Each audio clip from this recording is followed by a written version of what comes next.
So let's start with this question, right? You went to St. Anthony's High School in Sutton, did. right? And it was a Catholic school all the way to 8th grade first, right? Well, I went to Catholic school in St. James, which was St. Philip and James, till 8th grade. Right. Should I correct you or not? Yeah, no, correct you? please do, yeah. And then I went to a Catholic high school, St. Anthony's, for 1 year. Right. And was that the place where you said it was a mutual decision to leave? Yeah. But you never said, like, what was the catalyst? Were you just that much of a up? Or? No, I was sort of done with Catholic school, and I think that, like, they were like, you like, especially this one, you have to either want to be there or you're going to hate your life. And so I was hating my life.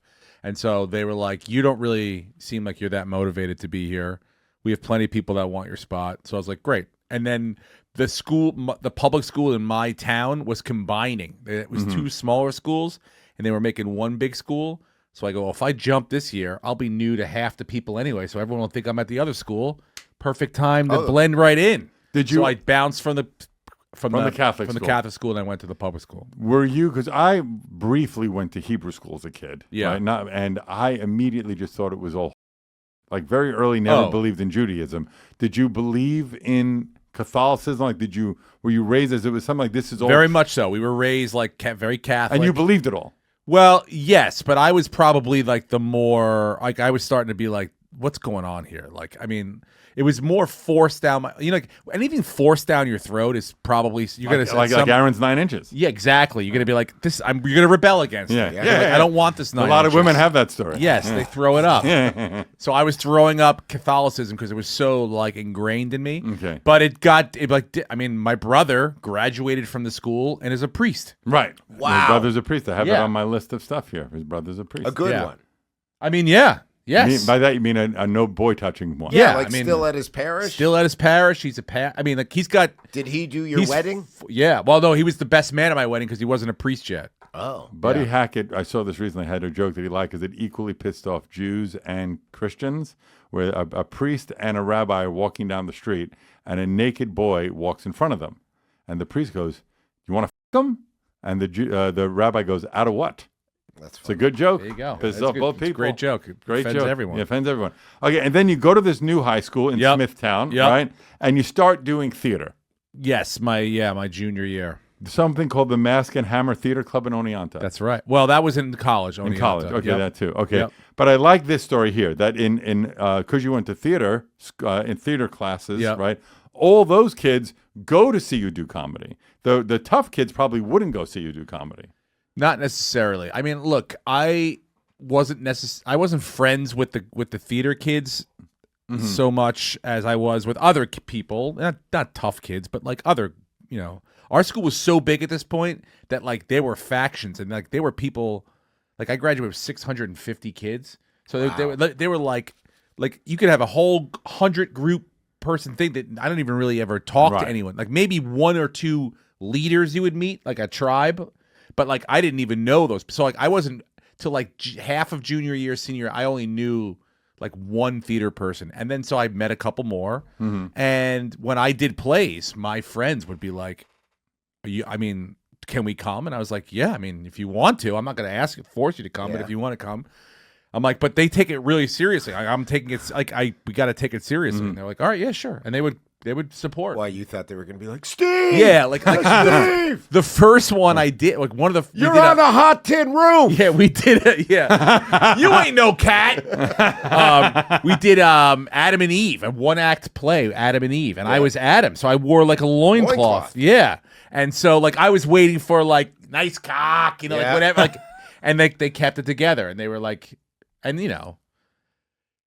it's funny because those are still my friends growing up now. And like I remember when I first started getting a little bit of recognition, like we were at a casino in I think Atlantic City, and we were playing like $5 blackjack, and we were all there. And then I went to go smoke a butt, and I'm smoking a cigarette, and this person comes over. Can we have a picture?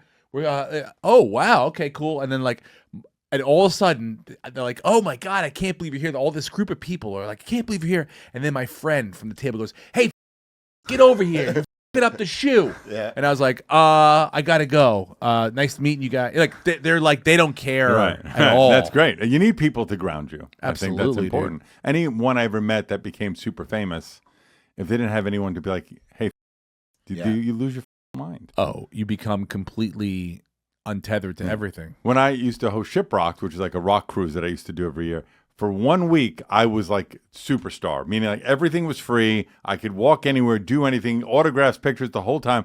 I'd be a douchebag. At the end of that week, I just thought I was entitled. Yeah. And then you realize, oh, imagine people that get that every day of their life. Yeah. How is that not going to f you up? Yeah. It's wild. I did a movie with Eddie Murphy. That's crazy.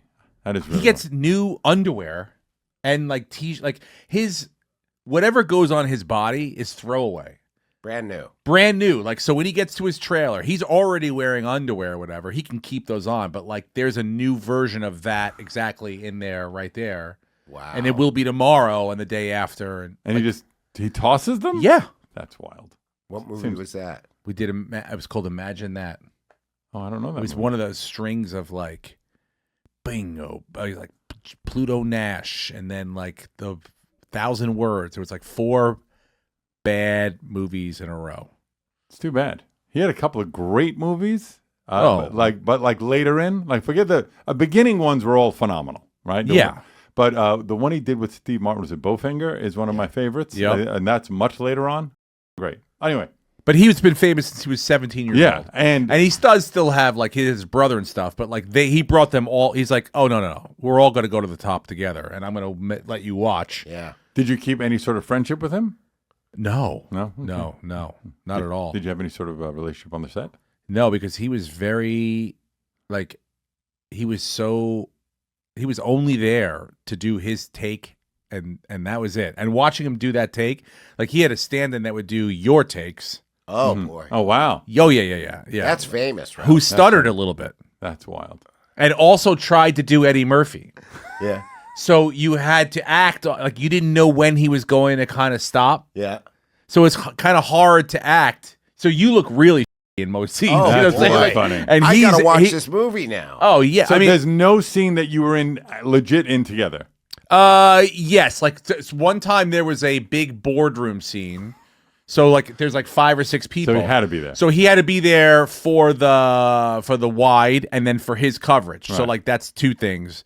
But like if it was like say it was Aaron, right? And Aaron was Eddie Murphy and you and I were in the scene, like they would whatever you and I said to each other, they would make sure they cut him out blocking wise so that he did not have to be there. I mean, I don't want to He be... only was there when he was saying his words to you and to me. Is it then not shocking that those movies didn't do well because it's such a disconnect with everybody there? Is that a wrong thing to say? No. I No, because he deserved it, because I watched him do it and he would do one take where he kind of was like, okay, and he was pretty good. Like, actually, I take that. It was amazing. Yeah. And then he would go over and watch in the monitor. And then he would go, okay, let's do another one. And then it was like turning on a switch. It was like, boop, bop, bop. Eddie Murphy was like everything you've ever wanted to see in your life. And then it would cut, and then he wouldn't even wait. He would just It's wild. right back to the trailer. It's wild. If I was Steve, I'd be like, pretend you're Eddie. I'm Eddie. Hi. Hey, man, I do stand up too.